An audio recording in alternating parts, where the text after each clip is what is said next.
Time আমি ইফতেখার চৌধুরী স্যারের ওনার সাথে পরিচয় হয়েছে 2020 সালে। আমি তাকে অডিশন দিয়েছি, তখন করোনা সিচুয়েশন ছিল, কারণ মুক্তি সিনেমার জন্য এমন একটা ক্যারেক্টারের দরকার ছিল যেটা ইফতেখার চৌধুরী স্যার কোনো ইন্ডাস্ট্রির কাউকে খুঁজে পায়নি। কারণ এখানে একটা মেয়ে স্টানম্যানের কাজ করবে, অ্যাকশন পারবে, ফাইট পারবে, এবং আমার ক্যারেক্টার বারবার চেঞ্জ হচ্ছিল।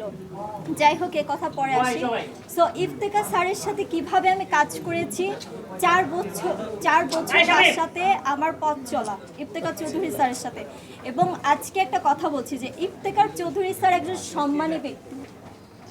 ইন্ডাস্ট্রিতে তিনি সব থেকে বড় বড় হিরো হিরোইন নিয়ে কাজ করেছে। মাহিয়া মাহি আপু, ববি আপু, বর্ষা আপু, সাকিব খান ভাই, অনন্ত জলিল ভাই, আরিফিন শুভ, বিদ্যা সিনহা, নুসরাত ফারিয়া আপু, প্রত্যেকটা আর্টিস্টকে নিয়ে সে কাজ করেছে। তার সম্মানের জায়গায় তার নামটা মুখে আনতে গেলে সেরকম যোগ্যতা অর্জন করতে হবে। আর আমার যে মেয়েটা আমাকে বলেছে যে আমি 7-8 বছর স্যারের সাথে পরিচয় আমার 4 বছর, এবং তার কাজের পারপাসে একটা ডিরেক্টরের সাথে কথা অবভিয়াসলি হবে যেখানে আমি কাজ করছি। আমি জ্যাজ মাল্টিমিডিয়াতে কাজ করেছি, সেখানে আমার একটা হাউস। আমি যেহেতু জ্যাজ মাল্টিমিডিয়ার মেয়ে। আমি তারপর শুরু ইফতেখার চৌধুরী স্যারের সাথে, তারপর কাজ শুরু হয়েছে মঞ্জুরুল ইসলাম মেঘের সাথে।